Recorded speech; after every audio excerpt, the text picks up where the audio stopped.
Oh, you had the stack of cash on there last time. Yeah. I was like, what's that on the table? Gotta do that again. Let's see what else we put the watch on there. A little aesthetic. The bling. All right. Well, let's jump right into it then. Let's do it. Yeah. Episode 2 of the Bag Squeezers podcast, with Alex from the Honest Entrepreneurs. HonestFBA. HonestFBA. Represent. Yeah. Yeah, man. When I first met you, I was like, we gotta film something. Yeah, I thought you were joking. Well, I thought you meant, at first I thought you were joking, and then I thought you meant online, and then I was like, oh yeah, that would be sick in person. Actually. Yeah, because we went to dinner that one night and had a great conversation. Obviously, and I was like, fuck, yeah. I wish we recorded everything, but here we are. Now's the chance. Here we go. So where to begin, man? I mean, I guess let's go back to like. Because what I think is interesting about you that I think a lot of people don't know is you traveled a lot when you were growing up. Yeah. So when was, like, the first time you left your house, you were like 25? Yeah, I did a bit of traveling before that. Yeah. But, I was living on my own in the UK, and then I left the UK full stop in 2014, I think. 2014, 2015. Yeah. Yeah, that was when I had enough of the UK and I was like, yeah, fuck this, I'm done. And then what was the motivation to get out of there? So at the time I was playing online poker for a living. Yeah. I'd played that for like 5 years and at the time I thought I was a millionaire, I was making like good money for my age and like where I was from, and I slowly started to see that it wasn't going to last forever. Yeah. And I was like, there's no fucking way that I am going to get a job. I was just like, it's not happening. And if it does happen, it isn't happening in the UK in an office. You know what I mean? I was just like, it's not going to happen. Yeah. So basically I sold up everything, which wasn't that much.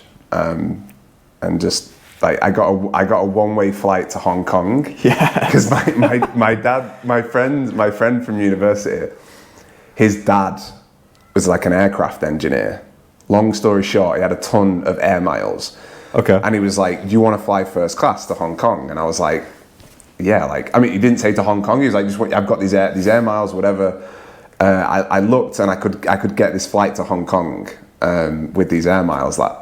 I think I paid like $1,000 for it, like plus the air miles, whatever. Yeah. So I set off and I was just like, this is like class, yeah. And it was like a one-way ticket, and I didn't know what was going to happen after that. That was no it. plan going there. Nah, there was not. Well, I had a rough plan. I was thinking maybe I'll go to South Korea because I'd heard that you could make good money like teaching English. Yeah. And I thought that'd be cool. But yeah, no plan really. Just to go and travel around and see what happens. Yeah, it was just because I'd done some trips on my own before that. The first trip I ever did on my own, I was like, this sucks. It was so weird. I didn't like it at first. You were by yourself? Yeah. So this was probably like 12 months before I actually left the UK. Okay. I just did like 2 weeks in Spain actually, and I don't know what it was. I was just like, oh shit, it's kind of like I don't know. And then I did another trip on my own, and then each time I was doing little trips on my own. Like I went to Portugal for like a couple of weeks or whatever, and then I was like, it's actually awesome going on your own and just like not knowing anybody. Yeah. So like little spurts. Then you got interested in the traveling stuff. Yeah. Yeah. What was like the most important thing you learned in that time? Like when you didn't really have much going for you. Well, I guess you had the poker stuff. Had some money, but it wasn't going to last. Yeah. So I'm sure there was a time where like you had to figure something out, right? So what was that process like? Honestly, it was actually like, so I ended up traveling on my own for like 7 months. Yeah. I went around Asia. I ended up in Cambodia. I went back there a couple of times. I went to Bali. I came back. I just traveled around. I met a ton of people and like it was amazing. But the whole time I was kind of like, what am I going to do after this? Because I knew I wasn't going to play poker anymore. I was just kind of spending and burning my savings kind of thing that I'd saved up. Yeah. And the whole time I was kind of always thinking about the future. and thinking like, what am I going to do?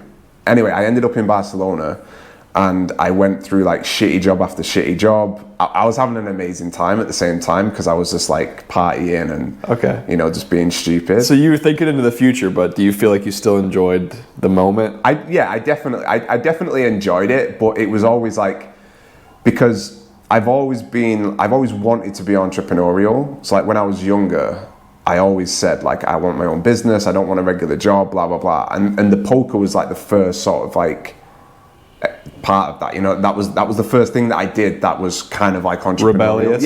Yeah, because like my parents at the time were like, you're gonna play online poker, and I was like, yeah. And then eventually I was like making more money than my dad, and then I moved out and got my own place, and like they could see that it was, you know, well, maybe they thought I was dealing drugs or something in the beginning, but like when they actually saw what I was doing.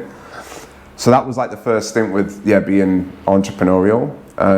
So in Barcelona, I was always like looking for something to do like that. I was always trying to find, you know, I had this idea where I wanted to like hire photographers, and I wanted to do this like, so imagine you come with your girlfriend to Barcelona. Yeah. You get your girlfriend this like package where a photographer basically like follows you and treats you as if you're like celebrities and like and like snaps like candid photos of you. You know what I mean? Yeah, like an OnlyFans guy or like a yeah. I mean, well, not like it was a little bit before that sort of stuff, like a Playboy kind of persona brand. I'm talking more like I don't know. You go shopping and the guy's like across the street and you don't even really see him, but he's taking like those candid aesthetic he's photos. taking like paparazzi sort of. Right. Photos. So that was going to be your role. The guy taking the pictures. Oh no, I was just going to hire that guy, but I had no idea like what photographers cost or anything. I was just like, and I remember doing my day job at the time, and like I was just obsessed with this idea. So that was one idea I had. Then I wanted to do like an events company.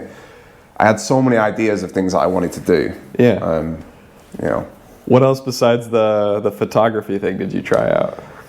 I mean, I was like an English teacher for a while, so that was like one thing I wanted to do, and then I wanted to open like a hostel at one point. Did you stay in any hostels? Yeah, that was like my first probably month in Barcelona. I stayed in hostels. Yeah, which is cool. Like when you're younger and staying, and this is one of the things about like young sort of like money Twitter guys now that travel.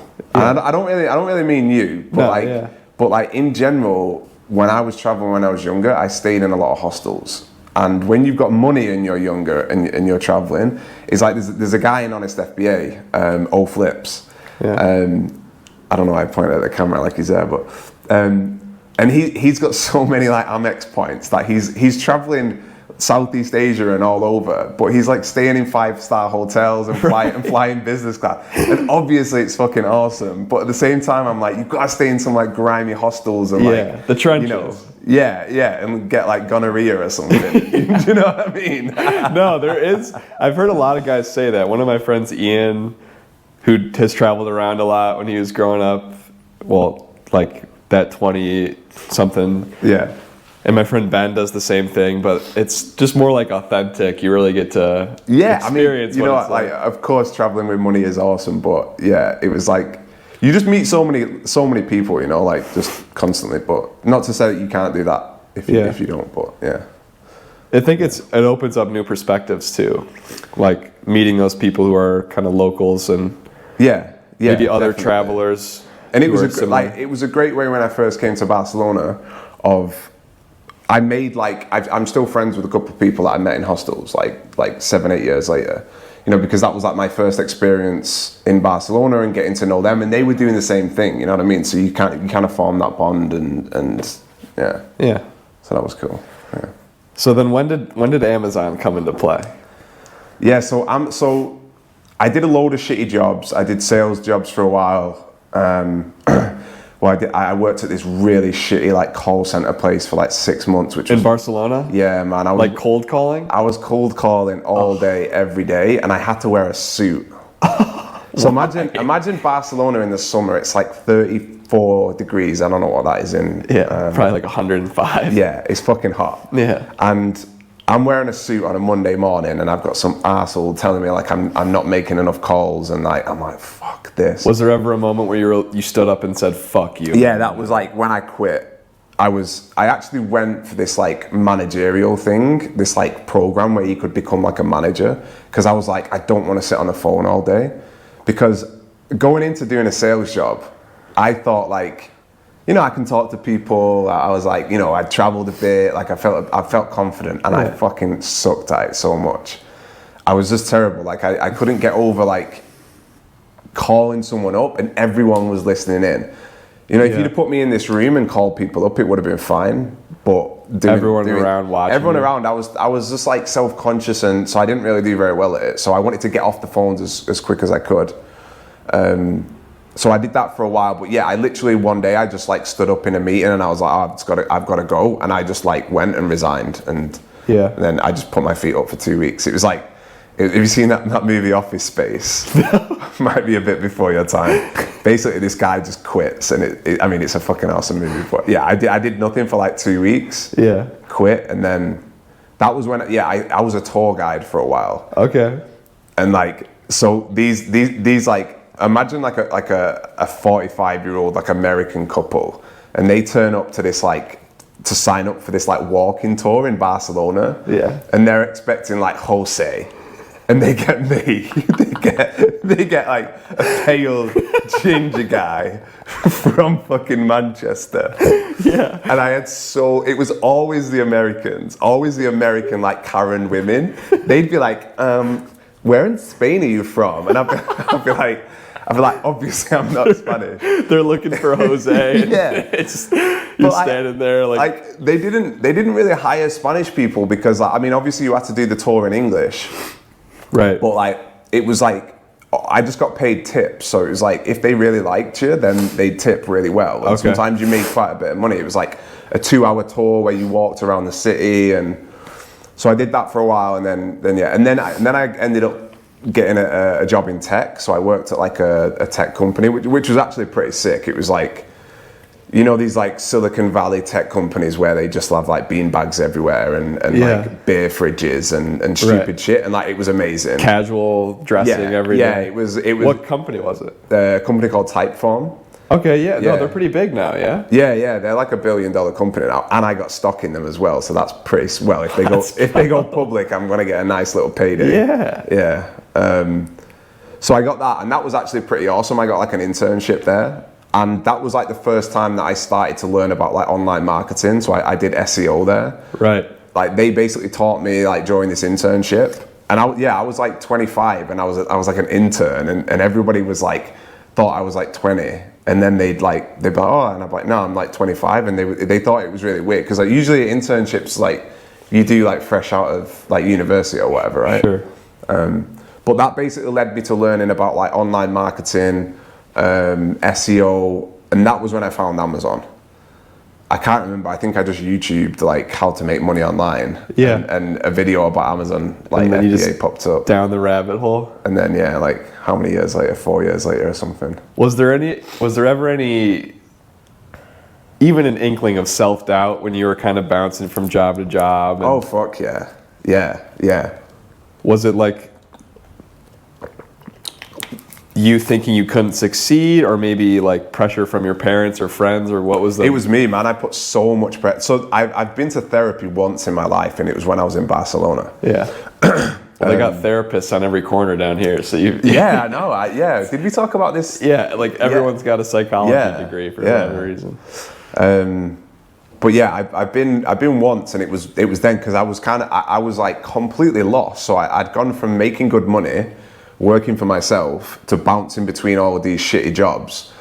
And, you know, I was like, I should be doing more than this by now. You know, I was like 25, 26. And I knew that I knew that I had all this energy to do something, you know?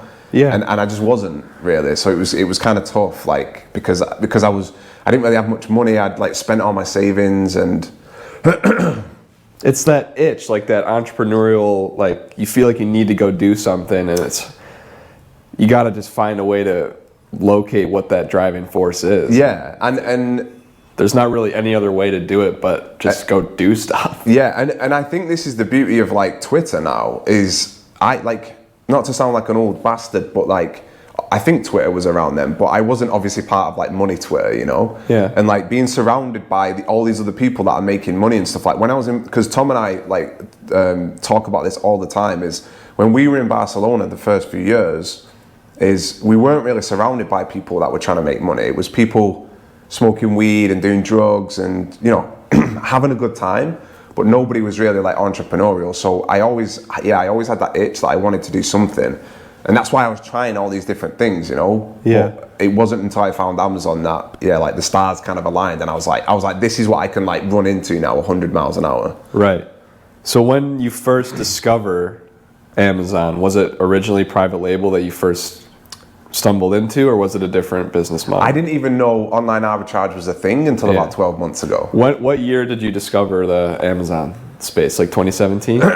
It was 2018? probably 2018, yeah, I think. Probably towards the end of 2018. Just like YouTube videos on how to start your own brand, pretty much? I think I literally searched, I think I just found, I was like, how to make money online. It was like, I first tried drop shipping. Yeah. I tried like everybody does. Yeah, because I watched some videos on that, obviously, and then I think I just found it was a guy from the UK. I remember he showed that he did like £22,000 in a month, and it blew my mind. You know what I mean? Because like I didn't understand. Well, I mean, I understood that like revenue doesn't equal profit, but I was like, well, if he's got like a 40% profit margin, he's making like, and he was talking about how he was traveling all the time, and you know, the usual flexing the lifestyle. Yeah, you know, the usual. You're in my garage. Stuff. Yeah. Yeah. Where were you when you first typed in the YouTube search? What had you just gotten out of the tour guide stuff, or where? Do you remember? I think it was probably when I was doing the tech job, when I was at Typeform. Okay.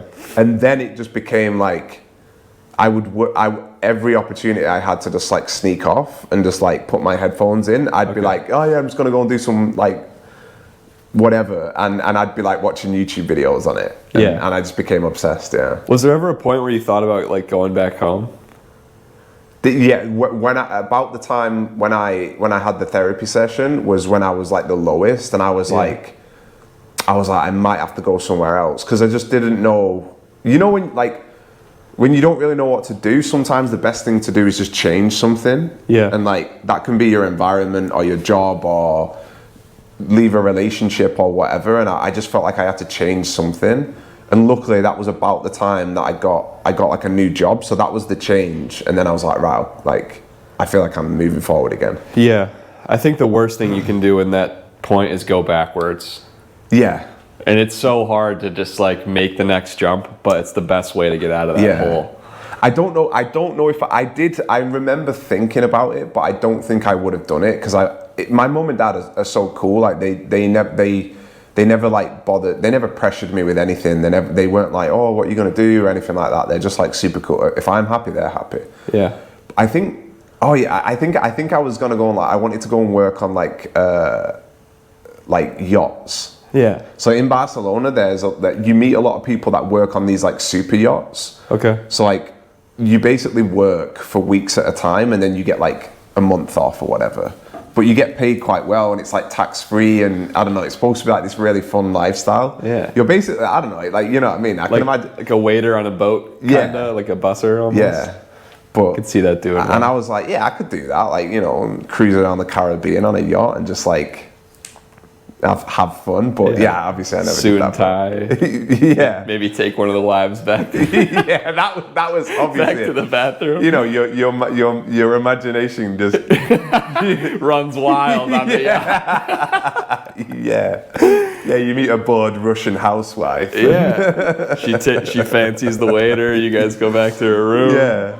Did you have any? I know we talked about it a little bit, but any romances on your travels that really stood out? Well, maybe we shouldn't talk about it because you're. No. So my girlfriend was one of them, because like we were friends for like 5 years and kind of like casually were seeing each other for a little bit, and then whatever both in Barcelona. But yeah, I mean, it was one of the things that leaving the UK really taught me about like myself, and about like back in the UK, I had girlfriends and stuff like that, but it was just different once I left. It was like meeting girls from like Sweden, you know what I mean? Like, Yeah. and then like South American girls, and like, and they were just different. And also being on my own, I never really had a problem with like confidence with girls after maybe like 20 or something like that. I felt like I like, you know, got into my stride with being okay. Yeah. But then going away on my own really like, you know, gave me even more confidence, because being on my own, it was like, you know what it's like, right? If you're happy to chill and be on your own, that's great, and I was. But then if you want to go out and you want to meet some people, you've just got to walk up to people and It's on you. Yeah. So I would, and I actually found it easier whilst I was away to actually just walk up to like groups of girls and stuff, rather than, you know, not even just to like hit on them, but just to be like, hey, I'm, you know, like, are you in the hostel, like whatever, because they would genuinely like, sometimes guys are a little bit hostile with each other, you know what I mean, and they see you as a threat or something like that. So it felt a little bit easier. Definitely. To do it with women, yeah. I mean, yeah, it's your only choice when you're by yourself, and I think the other good thing is a lot of times maybe you're interesting to them as well, because they're not used to someone from the U.S. Yeah. But yeah, you know, there's definitely a lot of different people that you meet along the way. Well, I mean, again, in the UK, it's like nobody wants to be ginger. Really? No, I mean, it's a little bit more accepted now, but like, you know what I mean? Like growing up, I was like, for fuck's sake, you know, like it wasn't really a thing that like girls, you know, fancied guys with ginger hair. I mean, this is what I thought when I was a teenager. Obviously, it's bullshit. Yeah, right. But then like you leave, and there's like a girl, 2 Swedish girls who are and they're like, what, you know, they're like, what's going on? And then, but then, who do we have here? I remember I met this like Latina girl, and she was just obsessed with my hair. Yeah, and I was like, this is great. Everyone's got a chance. Right. Yeah, you just got to get out there. Yeah. Yeah, for sure. So you went from Typeform to Amazon, essentially. So I went, what was like your first purchase, or like your first foot in the door with the Amazon stuff? So I started selling like card holders, like men's wallets. Yeah. So I don't know why I picked them.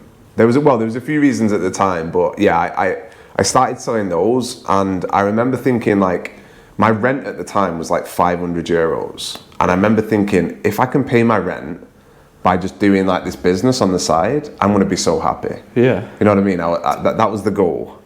And then I did that, and I wasn't paying the rent. Like I was, after all the costs, after everything, you know, that I didn't work out properly because I was clueless. Right. I was like losing money or whatever. And I remember just getting up every morning and checking my sales, and like if it was on like so addictive. Yeah, if it was on like but at this time I was doing, if I did 10 sales in a day, that was like an amazing day. This was like my first product. Yeah.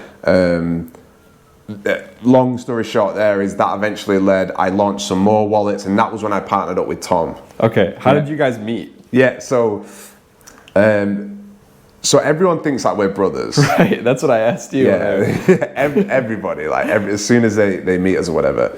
And I used to go in a bar called Travel Bar, and Tom worked for this bar. He was like, he was like the manager of they did like bachelor parties and what do you call them, like hen do's and stuff. Okay, in Barcelona? Yeah, like stag and hen. And he used to organize all of that. So he was just like, always on the phone, like organizing all these parties and stuff. And I used to just see him, and we'd like nod at each other. Okay. And I'd be like, you're right, and be like, yeah, you're right. And then his girlfriend would come in, Heather, and she'd be like looking at me really weird, because she's obviously thinking like he looks like, you know, a better looking version of my boyfriend. So it was like, right. It was a bit What's weird. going on here? Yeah. It was like,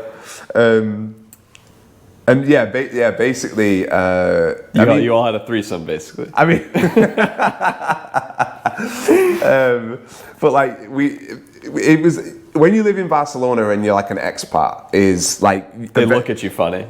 Well, yeah, there's that, but like you end up knowing everybody. Do you know what I mean? Yeah, because it's Barcelona, a small city. Yeah, it's not that big. It's not that big, so like if you don't know them, you've seen them somewhere. You've seen them in like one of the bars that everyone goes to, or like one of the festivals that happens After about like a week's time, would you say? Yeah, pretty. You know what I mean? Like you start just seeing everybody, and you're like, you don't know how you know them, and you end up at a house party, and then you see them, and that was what it was like for like the first 4 or 5 years, and you just feel like you know everybody. So I used to see him around quite a lot, but then we just became friends, and he was always telling me about like business shit he was doing, and he was the only person out of all of my friends that I would like talk to about business seriously. So like when I was saying about like surrounding you know, like with Twitter, you can surround yourself with these people or whatever. He was the first person that like he was telling me like he'd gone into business with one of his the guy that he worked for on this other business, and you know he was making some moves and doing some stuff, but all of his stuff was like live stuff. So it was like the events thing, and then they were gonna, at one point they were gonna, like just before we went into partnership with each other, they were gonna buy a boat. They were gonna buy this like old ass boat and do these like tours on this boat. Like 3 of them were gonna all invest in this thing. It was just before COVID hit, and he was actually telling me, he was like, "Do you think I should do this thing?" And I was just like, "Yeah, I don't know, man." I just got into Amazon, and I was seeing, you know, like, online business is way more scalable than like. Yeah, how many fucking boats can you buy? You know? Thank God that didn't happen right before COVID. It was only the other week though that we were talking about this, and he was like, "Yeah, thank God I didn't buy that boat." Holy shit, that would have been a terrible. that ship would have sunk for sure. Just before COVID as well. Like, oh my God, that would have been a nightmare. Yeah, I mean, it's just you're not gonna meet similar minded people in your immediate circle, like it doesn't in your hometown especially. It's like it just doesn't happen, and like I think people fall into the trap of like, I mean, if you think about, I don't know, well, I'm speaking for myself personally, I'm still friends with like one person that I grew up with. Yeah, most of the people that I like went to school with or whatever now, I don't really speak. I haven't spoken to them in years, and like when you really think about it, you're only really friends because you were put together at school. Yep. You know what I mean? And I think the friends that you make later on, once you've left school, and like now I'm like way more selective about who I spend my time with. Yeah, me too. You know? So get the fuck out. Because like I enjoy my own time, my own company. You know, I've got a girlfriend obviously, and I just, you know, I don't really like need to be, you know, just mix in with people for the sake of it. So you really prioritize having things in common. And then I think when you're an entrepreneur or like, you know, you want to fucking make loads of money, is like, that's one of the things that's really interesting to you. So you want to be surrounded by other people that are like that. Right.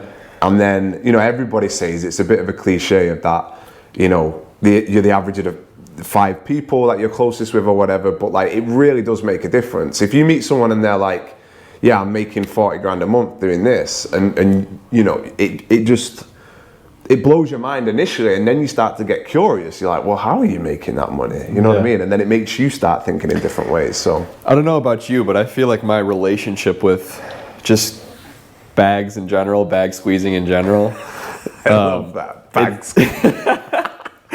It's just changed. Like initially when I would see people say that stuff, I'd be like, you're full of shit. Like, no, there's no way, right? Yeah. And then you start to hang out with the people who are making that kind of money and seeing how they operate, you know, day to day, what their behavior is like, what their attitude is like, who they spend their time with. And then eventually you just kind of get brainwashed into knowing that you can do the same thing. Yeah.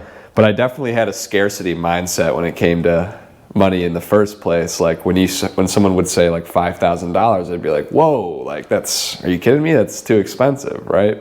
But were you like that starting out as well? Like when you were younger, and was your relationship with money kind of? So my parents were like super working class. So like they always, when my dad, I used to say to my dad, like, you know, what should I do when I'm older? Like I was 15, 16, I had no idea, whatever. Yeah. And he was like, why don't you go in the civil service? Right. And I was just like, and he was like, you can make good money and you know, you get a great pension and all that. And like his mindset was like, get a job. Exactly. You know, work for 50 years, whatever, more than that, you know. Yeah, my parents were the same way. It's like the suggestions you're getting as time goes on, you're just like, that doesn't make sense. Not gonna work. And I always wanted money because like money for me is like, obviously, you know, when I was younger, it was like I wanted to look, you know, I wanted to look cool, I wanted to buy like nice clothes, do this, do that. But as soon as I got a job and I realized how much it sucks, I was like, I don't want to ever, I don't want to work for it. Like, I don't know how people do 9 to 5s, man. And like, you know, people do that shit for like 50, 60 years, whatever, working for somebody Monday to Friday, and then you get the weekend, you know, and it's just like, I remember the first proper job that I got Monday to Friday. I remember coming home and saying to my dad, so I was working on like construction sites, and I loved it in the beginning because I was outside, I was like, you know, fucking about like drilling shit, and like, it was great. I was like 19, it was awesome. And then like a month in, I was a week later. It was probably like a week later. I went from saying to my dad, I was like, yeah, it's great, you know, like you just graft, you work really hard Monday to Friday, and then you get the weekend off. And then like 2 weeks later, I was like, this fucking sucks. You only get the weekend off, you know? Like, I'm only getting paid $10 an hour. Yeah, I mean, I was literally getting paid, it was like £4.50 an hour. So it was, it was like, like $5 an hour. And the worst thing is you get to the point where you finish on a Friday, you get fucked on a Friday just drinking because it's the weekend. Yeah. Saturday you're hungover, you don't do shit, you just sit around. And then Sunday, you spend all day Sunday dreading going in work the next day. So they steal your Sunday as well. Right. You know what I mean? Inside your head, fuck, here we go again. Because you can't even relax. You're just thinking, fuck, I gotta go in work tomorrow. Here comes another shitty week. And I can't remember the last time. I genuinely don't know what that feels like anymore. And that's amazing to think that. And I think part of the reason like I want to make even more money is like, even more money, like I'm fucking Bill Gates or something. But, you're balling over here. Bag squeezer. Andrew Tate, right? What color is your Bugatti? But the reason I want to like make more money is because I think I'm petrified of ever having to like go back to that, I think. I've heard a ton of people say the same thing. Like Alex Hormozy says that shit. Yeah. That Chris Williamson guy. Yeah.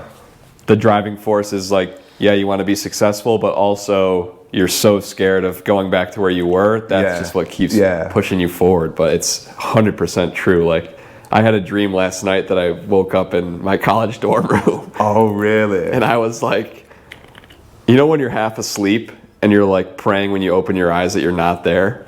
It's like, that's what I was feeling. You're like, please don't be real. Please don't be real. No, I get it. Yeah, I weirdly still have like dreams about when I used to work in like a supermarket when I was like 17. Yeah.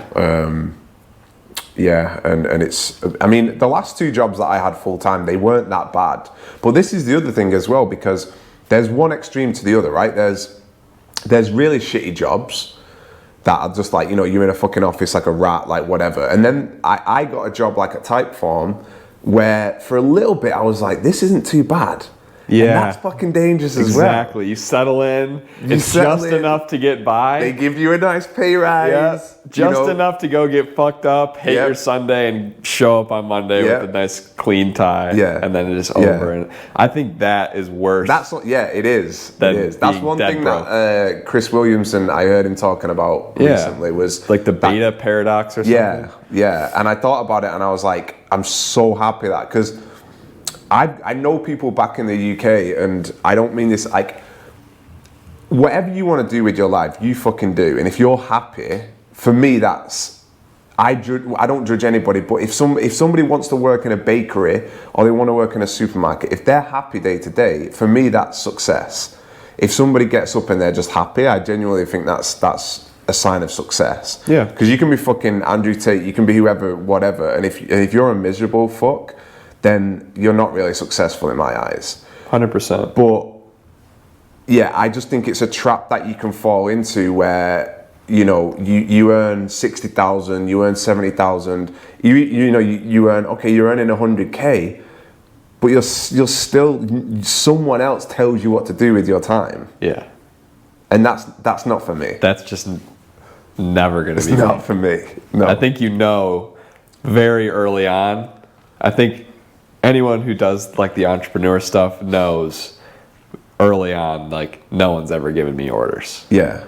I think that's really one of the key driving forces for everybody. Because when we met and we were having that steak a couple of weeks ago, that was what I said to you. I was like, you know, you're never going to get a job. Like, have you even had it? Because like you went to college, like, so have you done any like shitty jobs and stuff? Yeah, so when I was like 16, I got a job as a busser at a restaurant, like in my local village. I can see that, yeah. Fucking terrible. I hated it. Hated it. The first day, like, this kid's showing me the ropes, showing me around, and I'm just trying to hit his vape the whole time. I'm like, let's go wash the towels again so I can fucking hit your vape. And like 2 weeks in, I'm fucking breaking wine glasses. I'm on my phone the whole time. I'm like, this is a fucking mess. Yeah. And so did that for a year. I was like 16. When I was 17, didn't work at all. Just, you know, played soccer and whatever. And then my senior year, I worked at a car wash. And I remember one day, cars coming through. There's one guy with a hose on one side, I'm on the other side, and it's this dude who just basically looks like he's homeless, right? And he's just standing there, and it's freezing cold in New York. Like, the cars are coming in with like tons of snow on the bottom, and he's just standing there, just holding down the trigger, like not moving. And some car comes by, and he just fucking sprays me covered in fucking water, and I'm like, all right, I just fucking drop my gun. Drop my gun. I walk inside and sit down, and I'm like, I can't fucking do this anymore, dude. Yeah. And so, and I made like my first $1,000, and I put some money into Robinhood, and I made like $100 on some pharmaceutical trade. Like, that was like before. Update your Instagram bio, trader. Right. I think I'm fucking Mark Cuban. You know, then I enter the gambling phase, and I lose all my money sports betting. But I mean, you got to go through that shit, right? Yeah. So the Benja, the guy that I added to the Buenos Aires group on WhatsApp. Yeah. So shout out to Benja. He's also part of HonestFBA. Really nice guy, super smart guy. And I met him last week, the same steak place that we went to. Yeah. And his story is he made a shitload of money in crypto. Yeah. And then lost it all. And what was crazy to me was he was like, it was the bet, like, he was describing it as if it was like you know, I mean, obviously he was saying, it fucking sucked. Yeah. But he was saying it happened. He got super angry, went for a walk, and then he was like, this is fine and it's a good thing. And it's like a learning, you know. And he's like 23 now. This was a couple of years ago. I think he's 23, maybe 21. And yeah, he was saying, like, you know, to go through those shitty experiences like that, you know, of like making money, losing it, whatever, especially at such a young age, I think just it has to happen. You a lot, yeah. Like, I got some unemployment money for COVID. Oh yeah, did you? Probably like 4x'd it betting on basketball games, like when the bubble shit was going on. Yeah. Crypto casinos, you know, me and my friends went to fucking some casino in New York playing blackjack. Nice. And it was just too easy, right? Yeah. And so inevitably I lost every penny, right? And then I had to pay tax on that as well. Oh, fuck, yeah. And so the year later, I'm still broke, right? And I'm trying to start the Amazon thing, and I get a tax bill for like $2 or $3 grand, and I'm like, well, fuck, I can't pay this. Yeah, so the US sucks for taxes on, like in the UK, you don't pay any taxes on like gambling and stuff like that. No. So I had to go get another job at a restaurant to pay that off. But I mean, you got to do it. Like, it builds a foundation, and then you have at least a little bit of perspective, right? And then that's the fuel. Yeah, that's the fuel. And this is what I don't understand about people that kind of like just cruise through, you know? And I'm like, I don't understand how you don't feel like you've got to rocket up your ass to just like, you know, make money.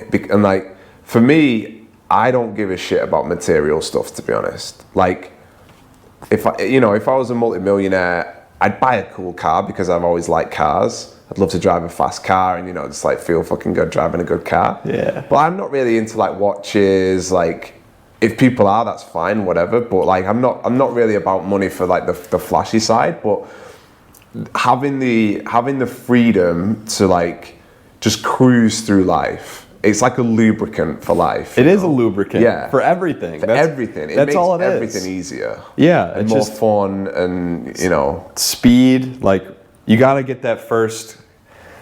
You got to get that first little nest egg, and then just keep taking risks. Yeah. And then just use it as tools, whether you're asking somebody for help or paying for information.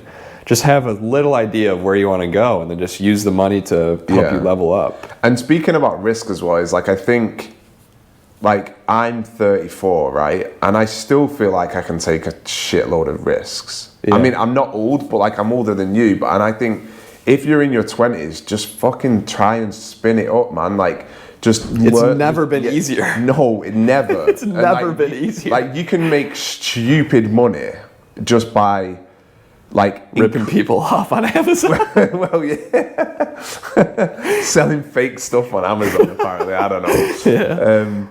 That's a whole nother topic. Yeah. But like we're not selling any fake stuff. No, all my stuff's legit. Yeah. Just the prices are a little egregious at times. But like you just like the guy on Twitter that what's his name? He sells the sex chocolate. You seen it? Yeah, I've seen that. Yeah. Oliver something. I literally just watched it. I can't remember his surname, but like he's a young guy, obviously smart, but like. You don't meet anyone, and they're not doing these crazy. They just try shit, and they're not like scared of failing with it. And I know that's a bit of a cliche of Wells, like, oh, you can't really ever fail, and you can like whatever. Yeah, all right, we get it, but just try. So many people are just, and they get a car, they get the house. Like people that say that, I'm saving up and I want to get a mortgage and do this, and it's like. Fuck, man! You're just like nailing, nails in your own boring ass coffin. No, aren't you though? It's terrifying to me that. Yeah, and I don't want to sound like a douche, but like sometimes I feel like I'm young and I've made a little bit of money, but I feel like something has to go wrong again eventually. Like I have to make some sort of mistake, right? Because I have a lot more time to have success, but I also have a lot more time to fuck up. Yeah. And so, like, I look at my bank account sometimes, and I'm like, almost like anxious, like, what if what's gonna go wrong? Yeah, like the old me would fucking find a way to lose it somehow, just self-destruct. But I mean, like, it doesn't mean that I'm saying like take risks and spin it up and do all this. I mean. I wish that I'd have been putting money in, like an investment fund from the fucking age of 19 because, you know what I mean? I think that's something I might do is put like some money in that's just smart, but then the rest, like you don't have to worry about, like you can go broke 100 times over and it's fine. Yeah. But also like those type of investments are obviously smart, and I didn't do that. I didn't have anybody to teach me anything financially. Right. Like I love my parents to death, but that they didn't have that education financially to kind of teach me that. So you can take risks and do dumb shit and take your entire liquid net worth and stick it into an idea, and that's sweet because as long as you don't stop trying things, something's going to work out and you do well. But at the same time, you still got to be smart with money and and use it as best that you can, I think. But maybe give yourself a little bit of a safety net. But if you've got like $2,000 and your life's like you hate your life, like fuck it, dude. Like just you gotta go all in.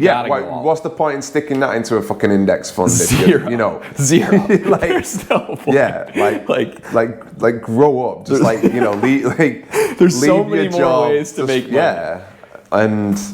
I just think like what we were talking about before, this comfort zone is just so dangerous. And I've spoke to so many people where like I've gone back to the UK or whatever, and we've had like little conversations, and and they ask me about the business stuff or whatever, and they just bring up that like I've got a good job, and I just think like it's weird how they see that as like a positive. They see that as like a good thing in their lives, and I see that as just like handcuffs, Right, and then you ask, well, why is that good? And they'll scoff at you like, because somebody told me it was good. Yeah, they don't know. It's just like stop doing what you're fucking supposed to do. Stop doing what you're told. Like, and especially financially is like what we were saying about, you know, when you meet people, is even my mum now. I've got one of my friends from back in the UK. He's always made like good money, like okay money, not like you know amazing money, but like from where we're from, very working class. You know, a good job, nice car, whatever. And she thinks he's a millionaire, and she's oh, you know, well, he's made of money, him, you know, and like we're probably talking like 70K. okay, You know, and there's people that we know that make that in a week. yeah, You know, and it's very doable to have 70K months, like selling on Amazon or you know whatever it is, and it's a boatload of work. yeah, That's what for people sure. don't realize. But Yeah. I feel like once you taste it, it's a lot more achievable. Yeah, and it's just scalable, and like you can't do that in a job. Like what? Like No. yeah, okay. You know, I remember I went from I was on like 40,000 a year, and then I got a pay rise to like 52, and then after tax it was like an extra 400 like bucks a month. You know what I mean? Yeah. And, Like if you have an ounce of ambition in your body, you have to be in a vehicle where you yeah, are in control of your income in some way. yeah, where there's no cap. No cap. There can't be a ceiling. Yeah, because yeah, then you know you just stuck in that cycle all the time. You know, It's a hamster wheel.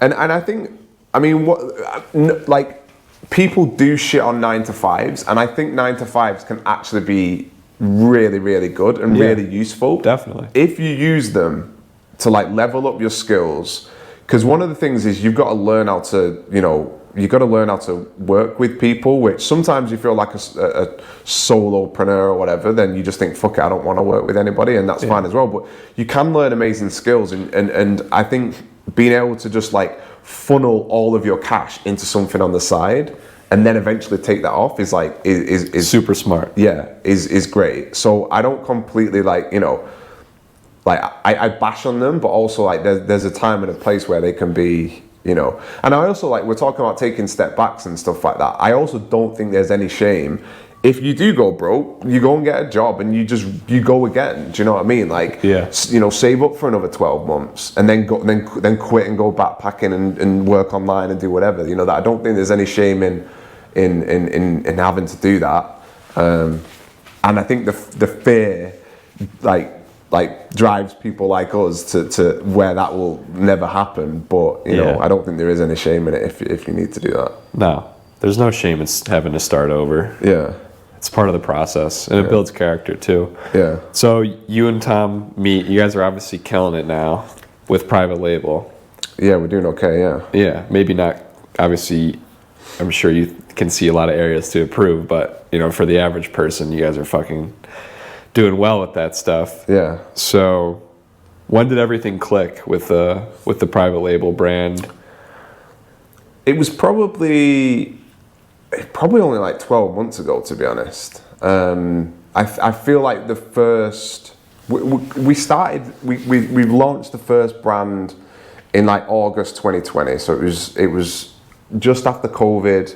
I still remember we was having a house party at Tom's, you know, just being stupid, and our suppliers sent us pictures of the product ready to go, and we were just like, bah, bah, bah, bah, bah, just like turning up the tunes, like, bah, bah, bah, bah, just absolutely loving it. Meanwhile, it gets dumped into the ocean on the way, on its way over. So like, you know, it's been a roller coaster. Like, there's so much to learn with it, you know, and every 6 months you think you're like the shit, and then you look back and you're like, dude, it's every day. I feel like that happens. but that's amazing, right? Because I know, again, I'm going to sound a bit cliche, but that just means that you're growing all the time. Like, imagine looking back and being like, in 6 months, and just being like, I'm like the same person, and like you've not learned anything about either about yourself, or about whatever it is that you're doing. You know, like I felt that happening to me, and that was the breaking point. Yeah, a lot of it has to do with the people you're around, but for sure, yeah, it's like I cannot. Every week is like something has changed. yeah, But yeah, it's like you got it. Like if you, and that's the thing about. You gotta like change your expectations as a beginner, because like you're not gonna like making money is hard. Whatever you're doing, it's not. It is, and there's a tendency online to make it seem like it's easy. It's not. Like, everyone who's killing it has either worked extremely hard or has been doing it for an extended period of time. Well, or they're, I don't know. There's a lot of factors involved. Yeah, I completely agree. The point I'm trying to make is, like, if you took me from 2 years ago, like, depressed college kid, and placed him in this chair now, I'd fuck everything up somehow. Yeah. I wouldn't be ready. Like, you wouldn't be equipped for that. I probably would have convinced myself that I could have done it, but I would have found a way to screw everything up. I wouldn't have been able to handle it, I don't think. Yeah. I think this, but that just shows you how much you can grow in that short space of time, no? Yeah. It's all mental. Yeah. But like, I agree in a sense that making money is hard, but to go back to like Alex Hormozy and Chris Williamson they were talking about how like, is hard.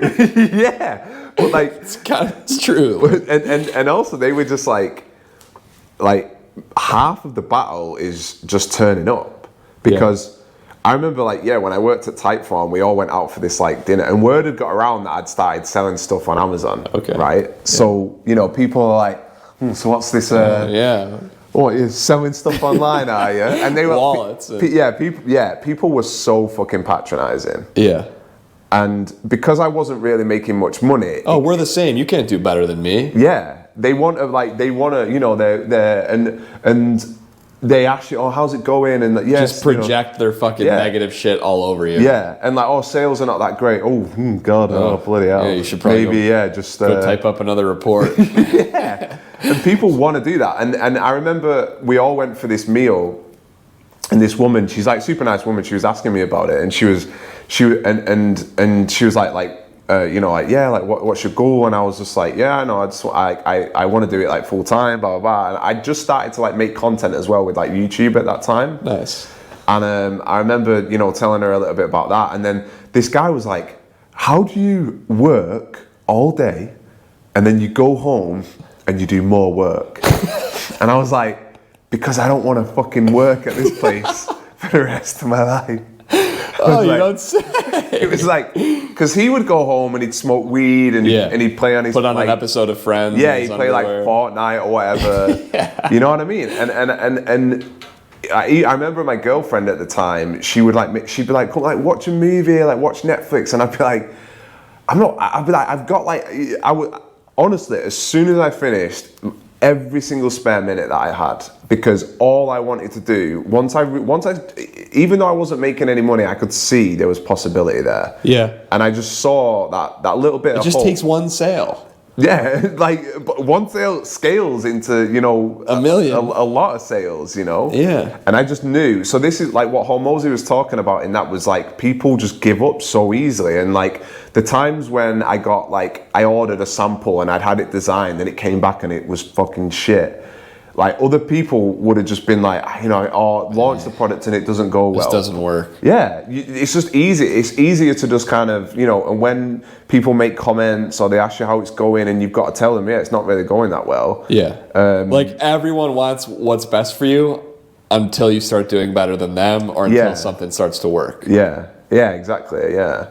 And I had some friends that were a little bit weird about it, when it started doing well or whatever, and then that you got to be careful. They always try to tell you to be careful. Yeah. Like, what's that about? Don't be too successful now. Yeah. Ooh. Don't make too much more than me. You might fuck around and have some success if you carry on doing this. You might be able to quit your job and leave the country. Live on your own terms. You might be independent. Oh, be careful though. Yeah. Whoa. Yeah. So it's crazy. People just project this sort of stuff onto you, and it's But this is again is like I remember I didn't really have anyone to speak to. So to go back to Tom is I remember we went to Lisbon and it was we'd launched the second product. It was going okay, and one of the first products that we launched, Amazon suspended it. Why? We had some complaints about 3 complaints about the same thing, and then they were like, oh, you've got to fix this problem, and then they suspended us, and then we kept saying no, we fixed it. We didn't even know what the problem was. There wasn't a problem, and they just wouldn't. So it was a customer review. I don't know if it. I don't. Yeah, it was like a customer review, but I don't. In hindsight, I don't know whether it was like Chinese competitors did some black hat stuff to like take it down. I don't know, but people do that shit. But we were just, it was like 6 weeks where we were like that was our best selling product, and it was just suspended for like 6 weeks, and we were in Lisbon, and like we just got like really drunk, and I remember just like having this like pep talk with Tom, and I was just like, look, we're gonna do this, like like it's like, because I kind of got Tom into it, so I sold him the dream on Amazon because I was like 6 months into it. So I don't know, like with your friends, whatever, maybe that ask you about Amazon and stuff, is like they're a little bit skeptical. So even though he trusted me, how did you? Because that is really interesting. Because something I've noticed is it is very fucking hard to sell the dream to somebody, because not everybody wants to do it. Yeah, they might say they want to do it. You were saying this about your brother, right? Yeah. Well, we're working on him, but it's like even friends, no shot. Like some of my old friends, I wouldn't even give them the time of day to talk to them about this stuff. Like, just no chance. I think that's one thing that you learn is you learn the people, because I've got friends even in Barcelona that have asked me, and eventually I just gave up. Because if them asking you questions, like dead end questions, it's just pulling you right back down. They're just an anchor, right? So my question to you would be, what did you see in Tom that you were like, this guy needs to come do this with me? So I saw how hard working he was. Yeah. We went and played golf one day, like pitch and putt. Nice. And it was like a Saturday afternoon, and my sales were flying. Yeah, it was like, that is the fucking best. And I was just like refreshing it on the train. Yeah. And he was like, oh, like how many, how's the Amazon business going? And I was like, well, it's going. You're walking up to the tee box. Whoops. Ready to hit one into the fucking woods. Yeah. We should go fucking golf. Smoking a cigar. Yeah, we should, yeah. I didn't bring my clubs down here. I mean, I'm terrible, but like, I'm all right. Yeah, I can imagine you're pretty good. I'm not that good. So it is. It's hard partnering up with people, like you say, and I think luckily we're like completely on the same page. But that was, But what I saw in Tom for sure was just how hard he worked and how hard he wanted it and how much he loved money. Yeah, you know what I mean. He was always talking about like. Every time I saw him, he was like, "Oh, I just made €500 like buying and selling Barcelona tickets." Yeah. And I remember, like, this is one thing, I've never really been like that. Me neither. You know, people have these, like, I've always wanted to be an entrepreneur, but like, I sucked at shit. I would buy and try and sell like Ugg boots when I was like 15 and like lose money. And I met Tom and I was like, this guy's everything he touches, turns to gold. Yeah. Yeah. I know what you mean though, right? Because I tried stuff out, but I would always quit too soon. But I was never like... Yeah. Because it's the simple stuff that does well. Yeah. And it's the simple stuff that people don't want to do. Yeah, and don't want to do it and don't really see the potential in it, or just but yeah, he was always sniffing out these things, and he was just like entrepreneurial, and we used to talk a lot about money, and I was just like, yeah, why not? Let's just. So I remember, I asked him, and it was just as COVID hit that we like really got into it, and it was like it was just like, I mean, obviously COVID wasn't amazing, but like it was a blessing in disguise, because what it meant was like Tom went from working, doing this busy job, and then he didn't have a job basically. Like there's no tourists going to Barcelona. Yeah. So he was just like, right, I'm just like all in on Amazon. So like from that day, COVID, he was full time on it. He never went back to his job at all, because that's amazing. We just hit the ground running, and whilst I was working full time, he was just like learning the ropes. So he spent the first 6 months like getting like intense like coaching from me for the first few months, and then he caught me up, and then we kind of both merged your ideas. Yeah, and then he started to take over more of like one side and me of the other side, and then we just kept growing it. And so that talk at the bar was after COVID had started, and you guys had already we were already like working together.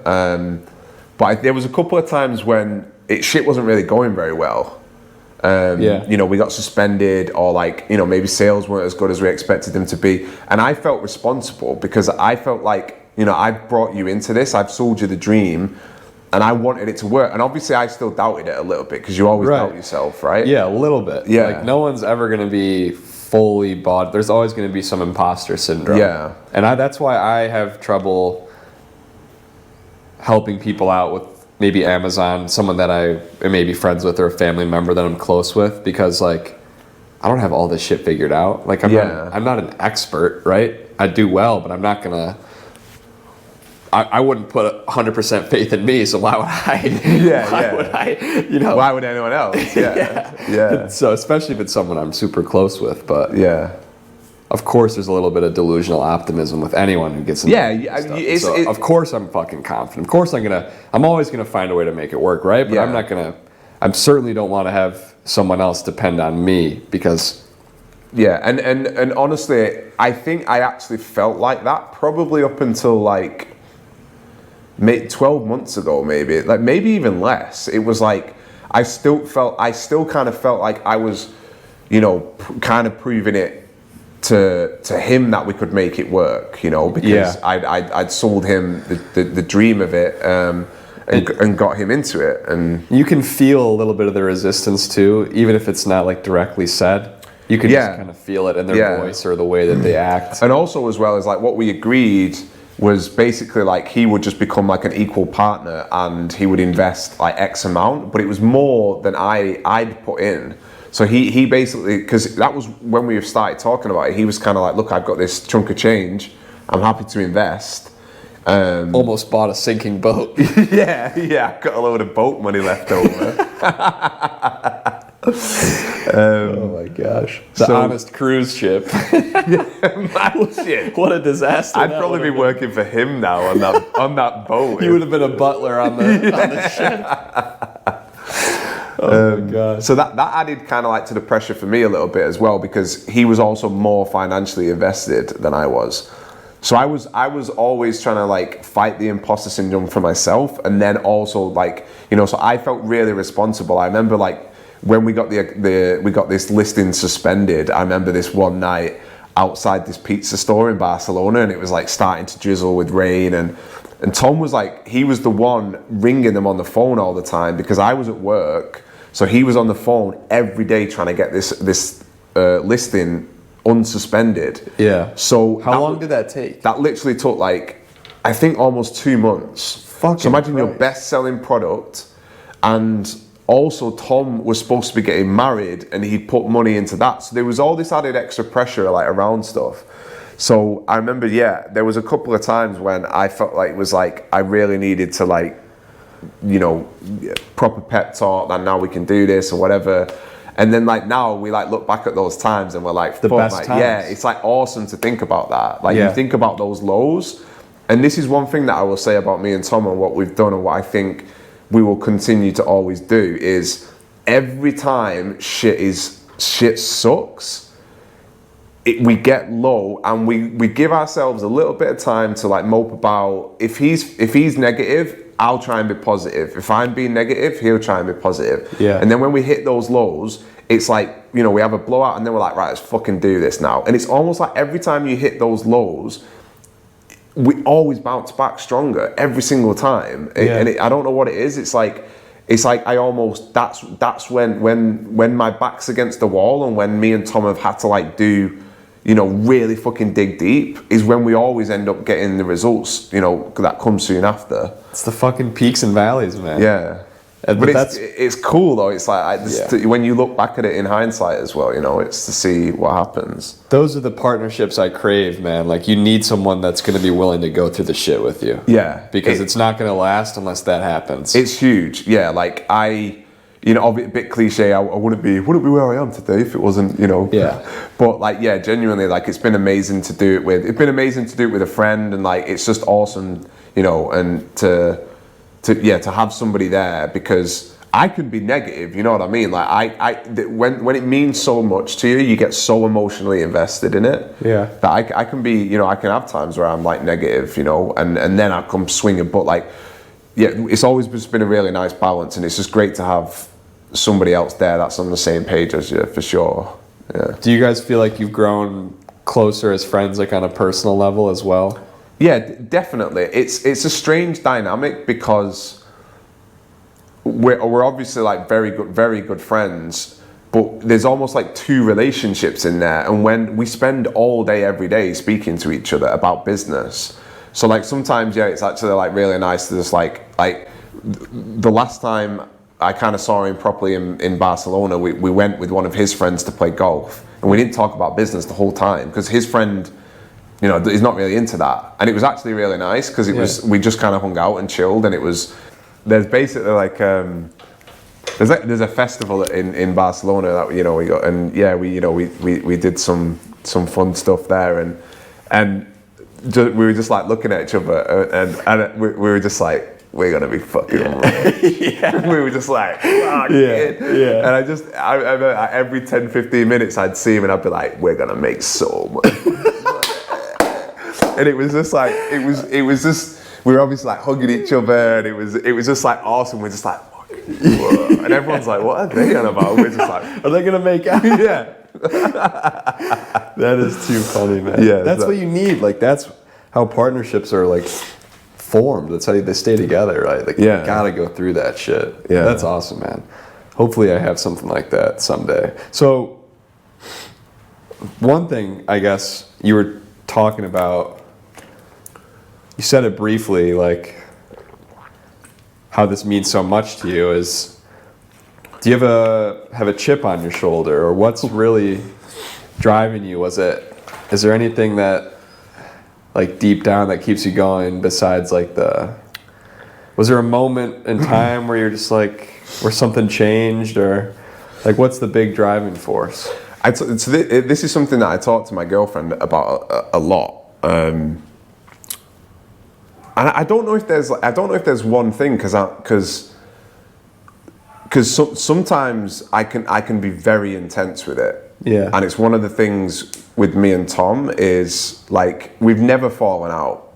You have discussions and disagreements and stuff, but like one of my not so amazing sides is that I can be like very intense and like quite emotional with it, and it's a good thing, and it's also a bad thing. Yeah. And sometimes when that's happened, I've like tried to look at my own behavior and been like, fuck man, like, why am I so obsessed with this? Like, it's like I'm obsessed, you know what I mean? If it's not going well, it affects my mood, and I'm like, you know, we're not working enough, we're not doing this, we're not doing that, and I've tried to understand, like, where does that come from? And I mean, I think it's a good thing, because having that drive, wherever it comes from, that you need that drive, I think, you know? Yeah. But because I joke, and I said to like my girlfriend, I was like, I just think I'm fucking lazy. In the sense that, like, I don't want anyone else to tell me like, when I worked in a supermarket and I spent more time figuring out how I could, like, get away with doing no work. Yeah. Than just doing the work, you know what I mean? Right. I used to, okay, if I do this and I go there at this time and I can, like, fuck about with this, and like I put so much mental energy into working, the same you know? way. Like, in school too. Yeah. I'd like plan my day around how can I fuck off the most and still get by. Yeah, like, exactly. Very well. How can I just cruise through, and like, so I don't, but then obviously, like, I'm not lazy, you don't seem like you are, so it's not really that, but yeah, I think it is just, I really fucking hate, the idea of I hate that feeling of getting up and I've got to be somewhere and it's not on my terms. So I think it's that. I know that money just gives me that freedom, and until I feel financially free, where, okay, I've got enough money now for life, like, I think I'm just going to be like this until that point. Yeah. And then I don't think I'm just going to... But when's it enough? I think there is kind of like a value that you I mean, I say this now, but like... I feel like you have to... Where does that pride come from, you think? In what? In the business. Like... Or... I'm not even sure how to describe it. Because for me, like, I consider myself a pretty passionate person as well. Like, was always pretty intense, like especially with sports. And I wasn't great, but I felt like I was a good leader growing up with my, especially like my high school team. And I feel like a lot of the younger guys looked up to me, and that's something like I always really loved was, inspiring people. And I think it's because I get so emotional about shit. Yeah. But for some reason, like, I haven't felt that with the business recently, and I'm not exactly sure why. There was a time where I felt like a lot of the motivating factors that I was using to drive myself forward, like, weren't necessarily healthy. Like, you think about old, like, bad memories or people talking down on you, and like, am I doing this for the right reasons? And you know what I mean? Like, you got to keep yourself motivated, and eventually, like, sometimes you run out of stuff to keep the wheels turning. But do you? I just don't feel like as competitive with this stuff as I was about, say, like, soccer. Right. But you mean because when you were playing soccer, it was like you had other people that were looking up to you, and you felt like you had to kind of like lead, like. Yeah, there's that aspect to it.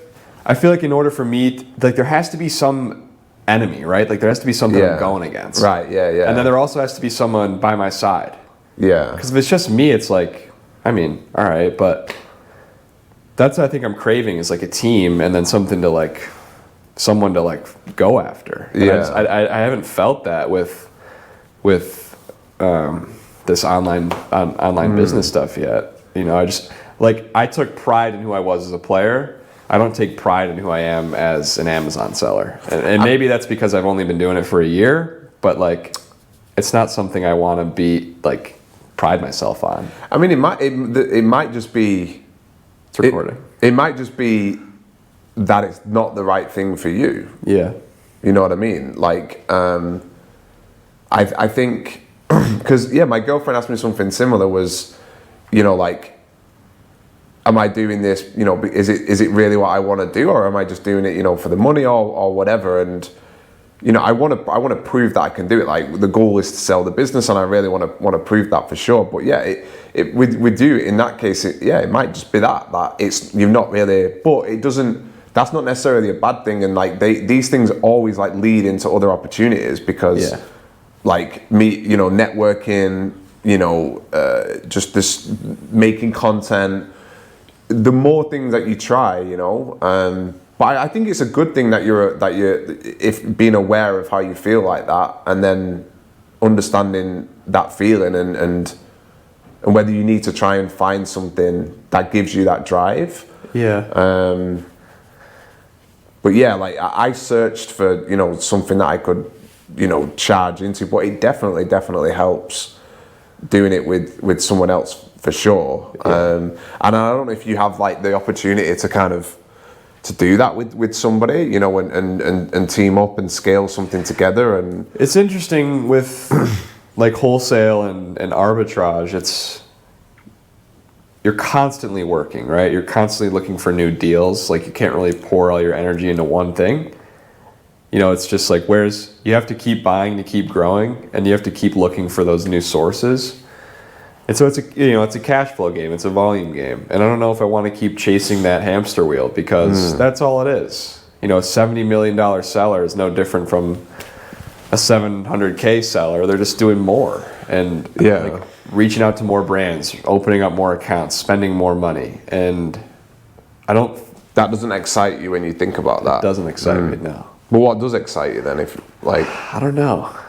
You're really into like making the content and stuff, right? Yeah, that's like more like something like this is really enjoyable for me. I like to do something like this.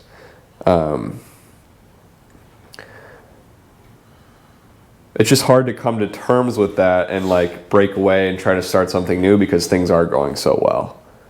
Yeah. I mean, I'm not on top of the world, but I'm making a decent amount of money, but I just don't see long term me having a massive like wholesale operation. Basically. Yeah. And so, maybe it's time to pivot. or try something else.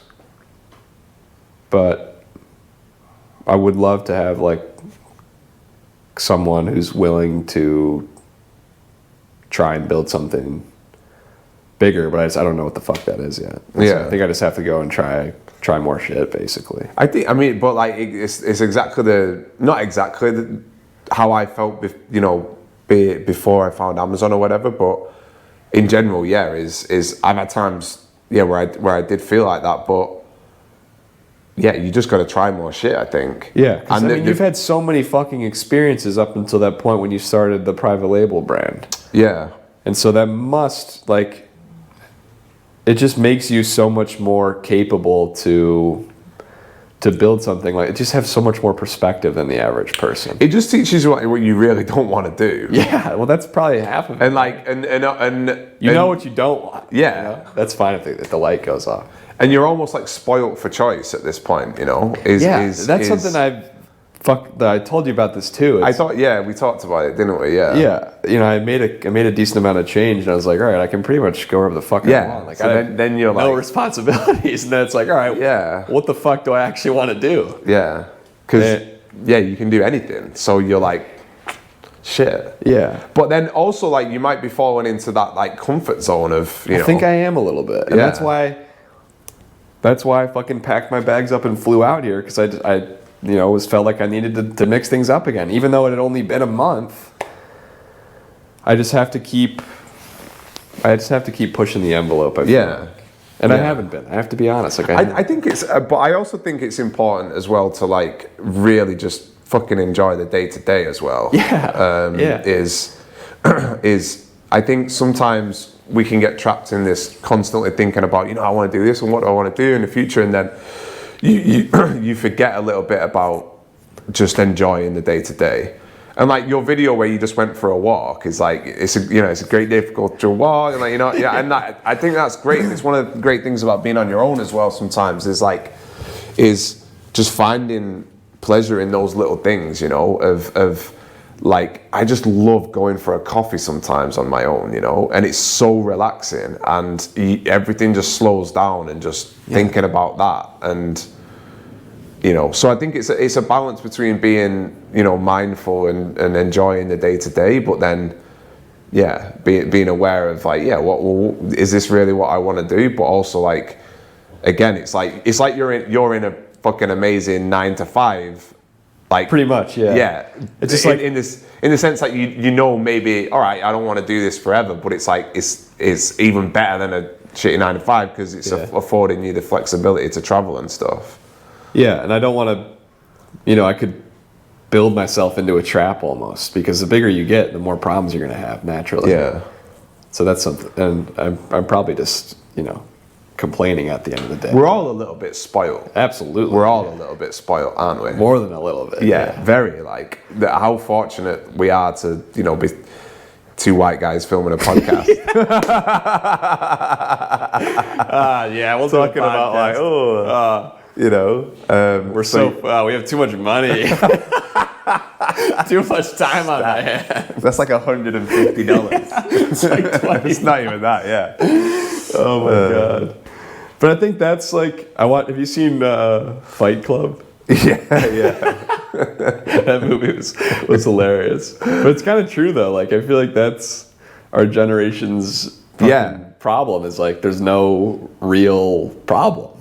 No. And you're like, you just, and you're also aware of what everyone else is doing all the time, Yeah. It's like, I say this sometimes on Twitter, is like everybody just shares their wins, everybody's like a baller, everyone's like giving advice. Like, do this and do that, and like at the end of the day, everyone like stands in the shower just staring at the wall sometimes, just being like, what the fuck am I doing? You know what I mean? It's so true. And you're just like, but no one's ever gonna like say that. Yeah, even the guy, flex. I mean, this is what gets me about this flexing Rolexes and driving Bugattis and this Dubai lifestyle and all of this, is like, I think it's just bullshit, and none of those people are actually like happy. I mean, maybe they are, I know, but like, the reality is, the real ballers, like the real guys pulling the strings, they're not on fucking Twitter. Yeah. Like, Yeah, oh, they are, and they've got 100 followers. yeah, oh, not like even five. that, like 5. Yeah, yeah. And They're just, look at these fucking yeah. they're just observing, right? Yeah. But one thing though, like recently is, and this was another. I mean, you can tell we both watched Alex Hormozy and Chris Williamson, but We're all brainwashed. To the same shit. Yeah, just repeating what they say. But like they were talking about, like, you know, like relationships and if you think about it, it goes back to what you're saying about, you know, with maybe you need somebody to be able to do something with, and that would offer like another layer of responsibility. You know, yeah, and just a different dynamic. So yeah, I think relationships are obviously super important, and yeah, maybe that will help. But then that's what's great about, you know, like, how the fuck did we meet? Just on Twitter, you know, like, oh, you're in Buenos Aires, like, yeah, cool, like, how fucking weird is that? What a life. You know, Yeah. so And we go out bar hopping around. that was a great night. Oh, you should have filmed that as like vlog style. Yeah, the vlog video. Yeah, I remember we just had our feet up on that rooftop bar. Like, I wasn't smoking. We weren't even That would have been smoking, great. That would have been perfect. Yeah. It's at 3 a.m. Oh, what is life, man? Yeah. Do you want to talk a little bit about just the logistics of the business? Because I feel like a lot of people, I mean, if they're probably this far into it, they probably don't care. But I get, like, what is what does your business look like day to day? What are some of the things that you guys are handling? I guess before we do that, if someone wants to start a private label brand, Yeah. like, what are the first things they should do? Buy our course. Fuck yeah. Fuck yeah, they should. Code Billy to get 30% off. Code B-Flips. Yeah. Code Bag Squeezer. Yeah. I'll leave the link in the description for you guys. I mean, like, yeah. But honestly, yeah, like, I mean, we're getting a lot of people messaging us that are doing OA and, you know, doing wholesale, doing whatever, flipping stuff, and they want to move into private label because, I mean, the major thing is, like, you're building equity in something that you can sell. Yeah. Now's not a great time to sell private label businesses. Why? Basically because, you know, because of the economy, Looming like recession. Yeah, and like borrowing money now is expensive. Right. So all of these companies that were being bought, they were being bought with debt, and now debt's more expensive. So you're just not getting the same sort of deals. It's not rocket science, but you need to, you know, like, it's one of the things that I get on, like, sales calls with people, like, that want to join HonestFBA, and I'm always transparent, and I'm like, look, I'm here to sell you the course because we make money, but, like, the amount of money that you're investing versus what you can make, and the amount of knowledge that we've built over the past 3 years, it's a no-brainer to get guidance. So I think private label, yeah, you really do need to get guidance on how to do it properly, or you're never really going to lose a ton of money, but you just end up wasting 12 months and not really making much progress when you could have, you know, invested a few grand and got some. This sounds like a huge plug for the course, doesn't it? But yeah, I mean, a lot of OA sellers want to move into it because, yeah, you have the opportunity to sell the business, and also some just want to get a bit more creative. You said, you get a bit burnt out with just, like, chasing deals and stuff. And, like, we've developed one brand that's the one we're trying to sell at the end of next year, hopefully, and then we've got another brand in development, and it's just like, you can get very creative with it. Like, you're creating products. Yeah. And it's just like psychology. It's just like, all right, this type of person, what can we create that they're gonna resonate with and they're gonna like? And that for me is really exciting. I like trying to figure out what people like and what they don't like, and, you know, how can we brand things in a certain way so that we stand out. So I really like the creative side of it, for sure. Yeah. So we had a meeting today about how we're gonna, like, level up, because we've got too much to do now. You know, we got that business. Really? Yeah, like, orders to fulfill, and it's basically, like, we need to be doing more on both sides of the business. So, like, HonestFBA, there's a ton more stuff that we can be doing there. Sure. Yeah. You know, that can be a $5 million a year business for sure. And there's so much opportunity there that we're not really capitalizing on right now because of time. And then also with the Amazon, the first Amazon brand is like the same with that. Is like we're splitting our time, so like, you know, we're not really giving 100% to that. So what we're really trying to do now is we're starting to like look at like properly hiring people. So not just VAs, but actually like hiring, you know, I was gonna say like real people. That sounds horrible.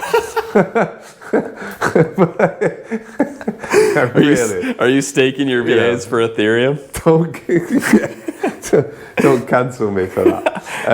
But you know, like VAs are like part-time usually. Like you know, it's like they're not gonna make that kind of money locally, right? It's like one of the great opportunities of this generation. Yeah, it's like arbitraging labor from, you know, people overseas. Yeah, I mean, we have a couple of VAs that work for us now, but like I really want to focus more on the branding side of the Amazon brand. And yeah, so a lot of the time right now is figuring out how we can scale by removing ourselves from the process. So like Tom spends a lot of time doing logistics, and even like recently we moved our business from the UK, a UK limited company, to an LLC, and that took up so much of his time. Yeah. And when I work out like how much our time is worth, is like just pay someone else to do that. Like, you know what I mean? So like now we're really trying to figure out how we can remove ourselves from the parts of the business